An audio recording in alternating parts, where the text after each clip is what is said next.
معزز سامعین گرامی قدر، ایک سوال آیا کہ چاشت کی نماز کی اہمیت بتا دیں اور ان کے وقت کیا کیا۔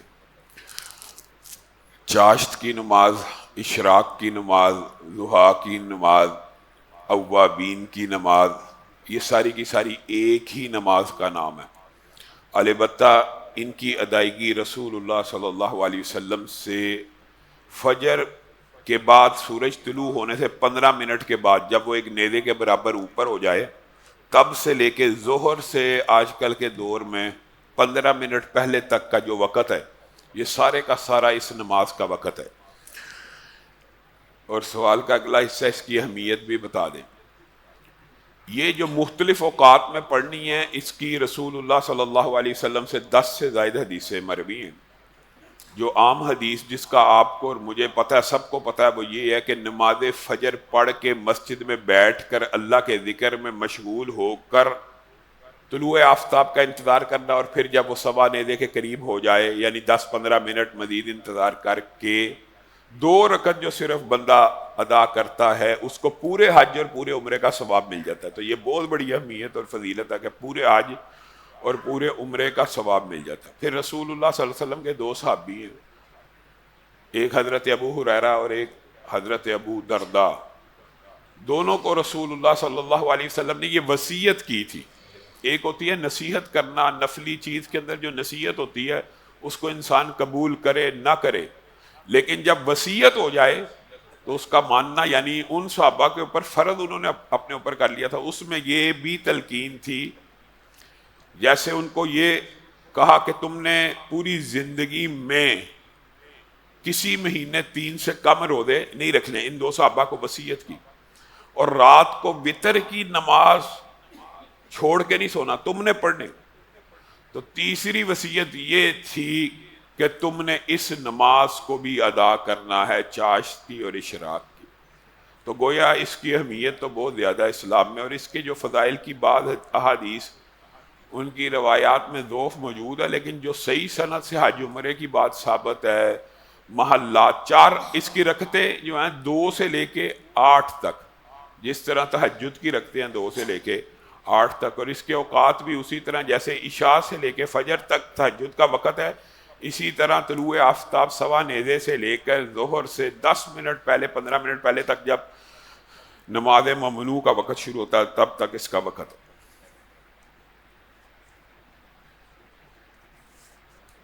وطر میں دعائے قنوت بھول جائے تو کیا کریں؟ یاد رکھیے، وطر کے اندر دعائے قنوت بھول جائے تو آپ نے سجدہ سہو نہیں کرنا، کیونکہ وطر بغیر دعائے قنوت کے بھی ہو جاتا ہے۔ دعائے قنوت ایک سنت ہے، اور احناف کے ہاں واجب بھی ہے، لیکن ان کے ہاں بھی اس کو چھوڑ دینے سے سجدہ سہو نہیں ہے۔ سجدہ یعنی ایسی چیز نہیں ہے، نماز کا ایسا رکن نہیں ہے کہ جس کو چھوڑ دینے سے سجدہ سہو واجب ہے۔ گویا وطر بغیر دعا کے بھی پورے کا پورا قبول و منظور ہے۔ تو یہ وطر بھول جائے تو اس کا کفارہ کیا، یا اس کا کیا کرنا چاہیے، سجدہ سہو وغیرہ کرنا چاہیے؟ تو یہ سجدہ سہو کے بغیر بھی انسان وطر پڑھے تو ہو جاتا ہے۔ روزے کی حالت میں بلڈ ٹیسٹ کروا سکتے ہیں؟ جی ہاں، روزے کی حالت میں انسان بلڈ ٹیسٹ وغیرہ کروا سکتا ہے۔ اور یہ جو ایک لوگوں کی سائیکالوجی بنی ہوئی ہے کہ روزہ ہو تو دانت سے خون نکل آئے، جسم سے خون نکل آئے، کوئی پھوڑا پھٹ جائے تو روزہ ٹوٹ جاتا ہے، یہ بات غلط ہے اور غلط العام ہے۔ قطعاً خون نکلنا روزے کے نواقض میں شامل ہی نہیں ہے، بلکہ صحیح اسناد سے حالت جنگ میں کئی صحابہ سے روزہ رکھنا ثابت ہے، کئی صحابہ سے روزہ رکھنا ثابت ہے۔ اور جنگ بدر بھی روزے کی فرضیت والے سال میں ہوئی، تو اس کے بعد بھی کئی جنگیں روزے رمضان کے مہینے میں آئی ہیں۔ تو مجھے بتائیں کہ جب جنگ میں تلوار لگ جائے، زخم پڑ جائے تو خون نہیں نکلتا؟ تو خون بھی نکلتا ہے، تو اس طرح خون نکلنے سے روزہ نہیں ٹوٹتا۔ اور یہ جو معمولی ایک بات آئی ہے ضمنی طور پہ، اگر خون کا قطرہ وغیرہ اب بندے کا اپنا کوئی دانہ یا کسی طرح قطرہ کپڑوں پہ لگ جائے، تو یہ جو بات کہنا کہ جناب اس کی نماز نہیں ہوتی، یہ بھی غلط العام ہے۔ نماز بھی ہو جاتی ہے۔ صحابہ حالت جنگ میں خون نکلے ہوئے 1 رکعت نماز کو بھی ادا کر لیا کرتے تھے، اور حالت جنگ میں آپ کو پتہ ہے 1 رکعت نماز تو تب بھی نہیں تھی معاف، رفع دین کرتے وقت ہاتھ کتنے بلند کرنے چاہیے؟ رسول اللہ صلی اللہ علیہ وسلم کی اس بارے میں دو احادیث ہیں، دونوں کا الگ الگ آپ مفہوم لینا چاہیں الگ الگ بھی لے سکتے ہیں، اور بعض محدثین نے دونوں کی تطبیق بھی کی ہے۔ ایک روایت ہے کہ دونوں ہاتھ کندھوں تک اٹھانے چاہیے، اور ایک روایت ہے کہ دونوں ہاتھ کانوں کی لو تک اٹھانے چاہیے۔ اگر آپ اس کو الگ الگ بات سمجھتے ہیں تو آپ اوپر والی انگلیاں کندھوں تک اٹھا لیں، اور اگر آپ کان کی لو والی حدیث پہ عمل کرنا چاہتے ہیں تو انگلیاں کان کی لو تک لے جائیں۔ لیکن محدثین کا بعض کا یہ استدلال ہے کہ دونوں حدیثوں میں فرق نہیں ہے، اصل میں رسول اللہ صلی اللہ علیہ وسلم نے کندھوں تک اٹھانے کی جو بات کی وہ ہتھیلیوں کی ہے، لیکن آپ ان میں سے جو مرضی طریقہ اختیار کر لیں۔ آپ نے سنت رفع دین کو ادا کی، اگر آپ کے ہاتھ کندھوں تک بھی اٹھ جائیں گے تو بھی سنت ہے، اگر کان کی لو تک چلے جائیں گے تو بھی سنت ہے۔ البتہ فقہ حنفی میں کان کی لو تک جانا ضروری ہے۔ کیا ولضالین پڑھا جائے گا یا ولضالین؟ یہ بات یاد رکھیے، جو لوگ واد کو واد بنیادی طور پہ اس کو لغت العربیہ کو لغت الضاد بھی کہتے ہیں، فنوٹکس کی وجہ سے کہ اس کی جو ادائیگی کے مخارج ہیں۔ تو واد کو جب ادا کیا جاتا ہے، جو قرہ حضرات قاری صاحب آپ کی کلاس لیتے ہیں وہ آپ کو بہتر گائیڈ کریں گے، زبان کے دونوں حصے دونوں دانتوں کے نیچے ہوں تو اس کا صحیح تلفظ ادا ہوتا ہے واد کا، لیکن یہ واد ہی ہے۔ یہ جو سوال ہے اس کے اندر بلا دال نہیں ہے، یہ ضاد ہی ہے۔ ضاد کو ایسے ادا کیا جاتا ہے کہ آپ کو ایسے لگتا ہے جیسے دال ادا ہو رہا ہے، دال نہیں ہے، تو ولضالین کہنا تو جائز ہی نہیں، درست ہی نہیں، ولضالین ہی کہنا ہے۔ تلفظ کے اندر ادائیگی میں مہارج کے اندر کوئی فرق ہو سکتا ہے۔ نماز فاتحہ کے بعد کوئی صورت آتی ہے تو بسم اللہ پڑھنا کیسے ہے؟ بسم اللہ پڑھنی چاہیے، کوئی بھی صورت آئے اس سے پہلے اگر بسم اللہ آتی ہے تو بسم اللہ پڑھنی چاہیے۔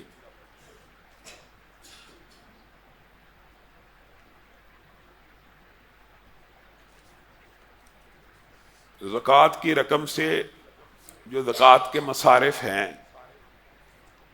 ان میں سے کسی کو کس حد تک زکوٰۃ دی جا سکتی ہے، اور کیا ان کے مختلف سوال اس بارے میں آتے ہیں، کیا ان کا کوئی مہنگا علاج ہو رہا ہے وہ کروایا جا سکتا ہے، کیا ان کو گھر بنا کے دیا جا سکتا ہے؟ سوال اصل میں یہ زکوٰۃ بنیادی طور پہ اتنی دینی چاہیے کہ جس سے اگلا بندہ صاحب نصاب نہ ہو، لیکن اگر اس کا خرچ صاحب نصاب ہونے کے باوجود، مثال دے رہا ہے ایک بندے کی بیماری ہے، فقیر مسکین ہے، اس کی بیماری کے اوپر 10 لاکھ لگتا ہے تو اس کو 10 لاکھ بھی زکوٰۃ دی جا سکتی، اس کو 10 لاکھ زکوٰۃ دی جا سکتی، لیکن وہ صرف اپنے جمی امور آپ کے پاس لے کے آیا کہ مجھے زکوٰۃ، میں مستحق زکوٰۃ ہوں، اس کو آپ 10 لاکھ نہیں دے سکتے۔ حالی ایک اپنی جنرل بات لے کے آیا کہ میں زکوٰۃ کا مستحق ہوں، اپنے زکوٰۃ میں سے میں فقیر ہوں، مسکین ہوں، میں مصارف زکوٰۃ کے اندر شامل ہوں، مجھے زکوٰۃ دیجیے، تو اس بندے کو اتنی زکوٰۃ دینی ہے کہ جس سے یہ خود صاحب نصاب نہ ہو۔ لیکن جہاں تک معاملہ آئے گا علاج کا، قرضے کا یا چھت بنا کے دینے کا، تو اس کے بارے میں علماء کا اتفاق ہے کہ غریب مسکین لوگوں کو اگر حکومتیں زکوٰۃ سے بھی چھت میسر کر دیں تو وہ صاحب نصاب کے زمرے میں نہیں آتے۔ تو بہرحال آج کل تو خیر 2-2.5 لاکھ کا گھر کوئی نہیں بنتا، مہنگا بنتا ہے، تو اس حوالے سے حقیقت یہی ہے، راجع موقف یہی ہے کہ زکوٰۃ اتنی دینی چاہیے کہ جس سے بندہ خود صاحب نصاب نہ بنے۔ لیکن یہ حکومتوں کی ذمہ داری ہے، اگر حکومتیں زکوٰۃ میں سے بھی غریب مسکین لوگوں کو چھت میسر کرنا چاہتے ہیں تو وہ چھت میسر کر سکتے ہیں۔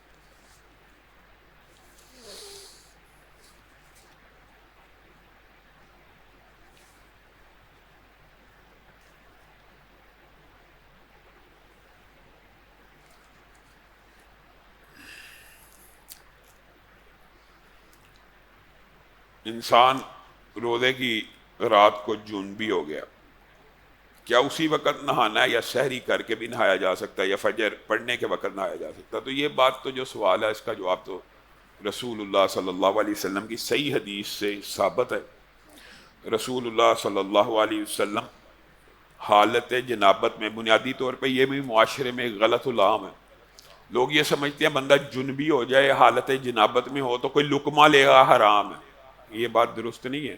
رسول اللہ صلی اللہ علیہ وسلم نے حالت جنابت میں سحری کی ہے، سحری کی ہے، سحری، عام کھانے کی بات نہیں ہے، اور اس کے بعد غسل کر کے نماز کو ادا کیا۔ تو اس کا مطلب یہ ہے کہ حالت جنابت اگرچہ نپاکی کی ایک حالت ہے، لیکن بندہ مومن اس طرح نپاک اور نجس نہیں ہوتا جس طرح آپ لوگوں نے سمجھا کہ مشرکین کو اللہ تعالیٰ نے نجس کہا ہے، یا وہ جو پلیدی ہے وہ اس طرح کی نہیں ہے۔ اس میں بندہ مومن کھا بھی سکتا ہے، پی بھی سکتا ہے، اس غسل کو کچھ عرصے کے لیے، کچھ وقت کے لیے، سحری سے مثال دے رہا ہوں، یہ جو سوال ہے کچھ تھوڑی دیر پہلے اگر حالت جنابت ہے تو وہ سحری کر کے غسل کر لیں، اس میں کوئی اچنبے کی بات ہے۔ ہاں خام ہاں اس کو مؤخر کرنا اور اس کے اندر گیپ پیدا کرنا، ایک بات یاد رکھیے گا، بات آئی ہے ضمنی طور کے اوپر، ہمارے معاشرے میں جو جادوگر ہیں اور وہ جادوگر جنہوں نے بعد میں توبہ کر کے صحیح معنوں میں اسلام قبول کیا، ان کے واقعات آپ پڑھا کیجیے، یوٹیوب کے اوپر ایسے بہت سے جادوگر بھی موجود ہیں، اور ویسے بھی قرآن و سنت سے بھی یہ بات ثابت ہوتی ہے۔ یہ جو نپاکی کی حالت ہوتی ہے نا، حالت جنابت، اس کے اندر وظائف کے بہرحال وہ اثرات جو آپ نے حصار بنایا ہوتا ہے آیت الکرسی کا، اعوذ بکلمات اللہ التامات من شر ما خلق کا، بسم اللہ الذی لا یضر، تو وہ حصار ٹوٹ جاتا ہے۔ سب سے زیادہ آسانی سے جادو، جنات، تویز، داغا، نظر بد وغیرہ کے اثرات حالت جنابت میں لگتے ہیں، یہ بات یاد رکھیے۔ تو وہ عرصہ لمبا نہیں ہونا چاہیے کہ بندہ جنبی حالت میں 1 2 3 4 5 10 گھنٹے گزار گیا۔ ہاں اتفاقاً کبھی انسان کو نیند آ گئی، اتفاقاً آمدن نہیں، سو جائے، اٹھ کے غسل کر لے، اس میں کوئی حرج نہیں، لیکن انسان کو اپنی حفاظت کے، پھر وہ جو فرشتوں کی حفاظت کے حصار ہوتے ہیں حالت جنابت میں، اس کے بارے میں بھی خاص طور پہ جو جادوگر، وہ کہتے ہیں ہم تو انتظار کرتے تھے کہ جناب کہ کبھی میاں بیوی کا تعلق ہو وہاں پہ گھروں کے اندر، انہوں نے جو جادوگر ہوتے ہیں پورے سورس ہوتے ہیں ہر رشتہ داروں کو، ایک جادوگر نے یوٹیوب کے اوپر پورا یہ واقعہ بتایا ہوا کہ ہم ان کے گھر کے اندر مخبر چھوڑے ہوئے تھے کہ جب بھی کوئی ایسا معاملہ ہو تو ہمیں اطلاع کرو، تاکہ اس وقت یعنی کام والیوں وغیرہ کو یا جس طرح بھی، تو اس وقت ہم ان کے اوپر جادو کریں تو اس وقت فوری اثر انداز ہو جائے گا، لیکن حالت جنابت کے اندر کھانا پینا جائز ہے۔ حضور صلی اللہ علیہ وسلم نے فرمایا آج دین مکمل ہو گیا، اس کے بعد تراویح کیا ہے، کیا یہ بدعت نہیں ہے؟ وہ سامعین گرامی قدر یاد رکھیے گا ایک کلیہ فلسفہ، رسول اللہ صلی اللہ علیہ وسلم اپنی زندگی میں کوئی نیکی کا عمل ایک مرتبہ بھی کریں، ایک مرتبہ بھی، تو وہ بھی سنت ہے، اس کے اوپر میں اور آپ ہمیشگی اور دوام اختیار کریں، وہ بھی سنت ہے۔ رسول اللہ صلی اللہ علیہ وسلم نے زندگی میں کتنی دفعہ تراویح پڑھی ہے؟ سب کو پتا۔ تو یہ کہنا کہ تراویح بدعت ہے، یہ تو بہت بڑی گمراہی ہے، اور یہ کہنا، یہ دیکھیں رسول اللہ نے تو 3 دفعہ پڑھی ہے، اور رسول اللہ اگر نیکی کا کام 1 دفعہ بھی کریں تو وہ بدعت نہیں ہے، سنت ہے۔ رسول اللہ نے کتنے حج کیے ہیں؟ 1 حج کیا۔ اگر کوئی بندہ ہر سال حج کرے تو اس کو یہ کہا جا سکتا تو بدعت کرتا ہے؟ وہ بھی یہی کہا جائے گا بھائی تو بھی مسنون حج کر رہا ہے۔ تو رسول اللہ صلی اللہ علیہ وسلم نے 3 دن اس کو قائم کیا ہے، اور ایک بندہ ساری زندگی اس کو قائم کرنا چاہے تو بھی بدعت نہیں ہے۔ رمضان کے اندر 3 دن کی بجائے 30 دن کی جماعت کرانا، یہ لوگ یہ سمجھتے ہیں یہ دین میں حضرت عمر نے ایجاد کیا۔ حضرت عمر نے رسول اللہ کی سنت کو ایک منظم انداز میں جاری کیا کہ اب تو رسول اللہ موجود نہیں ہے۔ رسول اللہ نے 3 دن پڑھ کے کیوں روکی تھی؟ کہ کہیں اللہ فرض نہ کر دے۔ رسول اللہ اب چلے گئے، اب فرض ہونی ہے، اب تو نفل ہی رہنی ہے۔ تو حضرت عمر نے کہا یہ 30 دن اس طرح امامت کراؤ گے، اب امت کے اوپر فرض نہیں ہونی، تو اب 30 دن کی جماعت ہو جائے۔ تو اس میں کسی بھی قسم کا کوئی حرج کی بات نہیں ہے، جس کی اصل رسول اللہ سے ثابت ہو وہ بدعت نہیں ہوتی۔ نہیں، منع نہیں کیا، 3 دن کے بعد منع نہیں کیا۔ ہاں البتہ یہ بات ہے کہ یہ نماز فرض نہیں ہے، لیکن مجھے ایک بات بتائے، قیام اللیل کے اوپر پوری کتاب ہے محدثین کی، قیام اللیل کی فضائل کے اوپر۔ مثلا مشہور حدیث تو آپ سب کو پتہ ہے، من قام رمضان ایمانم و احتسابا، جو صرف 30 دن یہ پڑھ لیتا ہے اس کے پچھلے سارے گناہ معاف ہو جاتے ہیں۔ جو امام کے ساتھ سلام پھیرتا ہے اس کو پوری رات کے قیام کا اجر ہے۔ جو عشاء باجماعت پڑھتا ہے آدھی رات کا، جو فجر پڑھتا ہے پوری رات کا، تو یہ فضائل مناقب اس کے نہیں ہیں، سارے کے سارے موجود ہیں، تو اس کو اب پڑھنا چاہیے۔ اور یہ معاشرے میں جو عرف، ہاں ایک بندہ نہیں پڑھتا، کہتا ہے میں نے نہیں پڑھنی، آپ اس کو یہ نہیں کہہ سکتے تو گناہ گار ہے، یہ بات ذہن میں رکھیں۔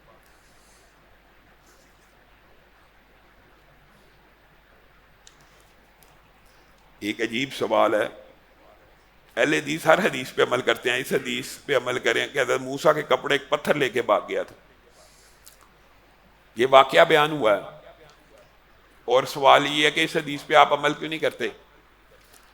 اور یہ واقعہ ہے، یہ جو فکر غامدی ہے، اس کا جواب تو محدثین نے بڑے بہتر انداز میں دیا، مختصر میں آپ کے سامنے رکھتا ہوں۔ یہ اصل میں اعتراض یہ کرتے ہیں کہ یار یہ حضرت موسیٰ جیسے پیغمبر کی توہین ہے کہ پتھر ایک کپڑا لے کے ان کا بھاگ گیا۔ حقیقت یہ ہے کہ حضرت موسیٰ، ان کی قوم میں اجتماعی غسل ہوتا تھا، جیسے آج بھی آپ یورپ چلے جائیں تو سوئمنگ پول کے اندر مرد اور عورت کٹھے نہا رہے، تو اس دور میں بھی اجتماعی غسل ہوا کرتا تھا۔ تو حضرت موسیٰ اس غسل میں اپنی شرم کی وجہ سے، اپنی وجاہت کی وجہ سے شریک نہیں تھے ہوتے، تو ان کی قوم نے یہ بات مشہور کر دی اس کو کوئی ایسی بیماری ہے کہ جس کی وجہ سے یہ ہمارے ساتھ شامل نہیں ہوتا، یا خارش ہے یا مردانگی میں کوئی مسئلہ وغیرہ وغیرہ، کوئی ایسی بیماری ضرور ہے۔ تو وجیہن فی الدنیا والآخرہ، حضرت عیسیٰ بھی ہیں، حضرت موسیٰ بھی، وجیہ کہتے ہی اس شخص کو ہیں کہ جس کے سامنے کوئی بندہ اعتراض نہ کرے، پیٹھ پیچھے کرے، تو وہ اعتراض ہوتا تھا، تو اللہ تعالیٰ نے اس اعتراض کو رفع کرنے کے لیے پتھر کو حکم دیا کہ کپڑے لے جا، تاکہ موسیٰ جب اس پتھر کے پیچھے بھاگیں تو لوگ دیکھ لیں کہ آپ کے جسم کے اوپر ایک دانہ بھی نہیں ہے اور کوئی خارش کے اثرات نہیں ہیں۔ اور بعد نے یہ بھی استدلال کیا کہ وہ تو پوری قوم برہنہ ہو کے نہاتی تھی، تو ایک مرتبہ اگر حضرت موسیٰ کا سطر اللہ تعالیٰ نے ظاہر کر بھی دیا، اس حدیث میں سطر کا لفظ نہیں ہے، لیکن اگر سطر ظاہر بھی ہو گیا تو مردانگی کے بارے میں جو ان کا شبہ اشکالات ہے وہ بھی دور ہو گئے۔ اور پھر یہ کہنا، اصل میں منکرین حدیث یہ سطر کے اوپر زیادہ بات کرتے ہیں، یہ حضرت موسیٰ جی ننگے ہوئے تھے وہ سطر تھا، حالانکہ کوئی ذکر نہیں ہے لنگوٹ پہننا تھا نہیں پہننا تھا، کوئی ذکر نہیں۔ لیکن اگر آپ کی بات نہیں مان لی جائے تو قرآن پاک میں وہی بات ہے، منکرین حدیث کی ہر جو بات ہوتی ہے نا اس سے ملتی جلتی بات قرآن پاک میں موجود ہوتی ہے۔ کیا آدم اور حوا کے سطر کا ظاہر ہونا قرآن پاک میں موجود نہیں ہے؟ اور وہ جنت کے اوراق سے اپنے سطر کو نہیں تھے ڈانپ رہے، قرآن میں، تو وہاں پہ آپ کو کوئی مسئلہ نہیں ہے، اور اللہ تعالیٰ پوری دنیا کو بتا بھی رہے آدم اور حوا کے بارے میں، یہاں پہ آپ کو مسئلہ نہیں ہے، لیکن حضرت موسیٰ کے باب میں آپ کو مسئلہ ہے۔ تو بہرحال اس حدیث پہ عمل کیسے ہونا، یہ ایک واقعہ ہے، اس کے اوپر یہ بعض واقعات کے اوپر تو عمل نہیں ہوتا، تو یہ کہنا اہل حدیث اس حدیث پہ عمل کیوں نہیں کرتے، یہ تو عجیب ہی بات ہے۔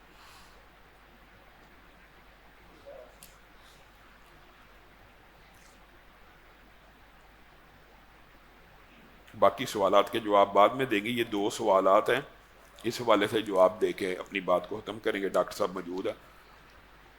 ایک بات یاد رکھیے گا، یہ سوال یہ ہے، یہ جو بٹ کوائن ہے، یہ جو کرنسی ہے ڈیجیٹل، اس کے بارے میں آپ کا کیا خیال ہے؟ یہ جو پیپر کرنسی تھی، پیپر کرنسی جب آئی، علماء نے اس کے بارے میں کیا فتوے دیے کہ جب تک یہ مضمون نہیں ہوتی، جب تک یہ گارنٹیڈ نہیں ہوتی، ضمانت شدہ نہیں ہوتی، یہ کرنسی اصل زر نہیں ہے۔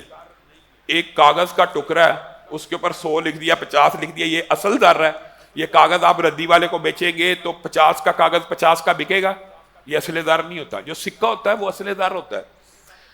2 روپے کے کاپر کا سکہ شاید 2.5 روپے کا بک جائے ایک وقت میں، اگر آپ ردی والے کو بھی بیچیں۔ 5 کا سکہ شاید 10 کا بک جائے ایک وقت میں، جب اس کی میٹل کی قیمت اتنی ہو جائے۔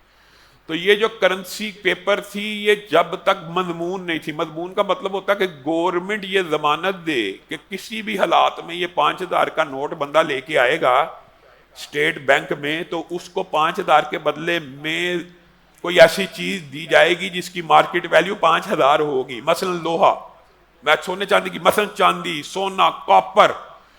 اسٹیٹ بینک یہ ضمانت دیتا ہے کہ 5,000 کا نوٹ لے آؤ، 1,000 کا نوٹ لے آؤ، اس کے متبادل آپ کو اصل زر جس کی مارکیٹ ویلیو بھی اتنی ہوگی وہ دیا جائے گا۔ اس کو کہتے ہیں مضمون، ضمانت شدہ۔ تو جب تک بٹ کوائن، ڈیجیٹل کرنسیز، ان کے پیچھے گورنمنٹ ہے، یا مستند ادارے جو ان کے ضمانت لیں کہ ایک بٹ کوائن $1,00,000 کا ہو گیا، مضمون ہے؟ قطعاً مضمون نہیں ہے، گارنٹیڈ شدہ ہے ہی نہیں، پتہ ہی نہیں ویلیو کیا ہے، کب 70 پہ آ جانا ہے، کب 80 پہ چلا جانا، صرف جوا ہو رہا ہے، غرر ہے، 100% حرام ہے، ڈیجیٹل کرنسی اس وقت تک 100% حرام ہے۔ ہاں ہو سکتا ہے کل کو گورنمنٹ اس ماڈل کو اختیار کرے، جب گورنمنٹ اختیار کرے گی تو اس کے پیچھے ضمانت دے گی، اور اگر کوئی ادارہ بھی اتنا سٹرانگ ہو جائے، ایلن مسک صاحب کا ادارہ گارنٹی دے کہ ہاں آپ ایک بٹ کوائن لے آئیں گے تو اس کی کم از کم یہ مالیت اتنا میں اصل زر آپ کو دے دوں گا، یہ ہے اوپن میں ٹریڈنگ کر کے جوئے کے انداز میں کھیلا جا رہا ہے، یہ 100% جو ہے یہ حرام ہے۔ ابھی اس سے آپ کو کلی طور کے اوپر اجتناب کرنا چاہیے۔ سبحان ربک رب العزت عما یصفون وسلام علی المرسلین والحمد للہ رب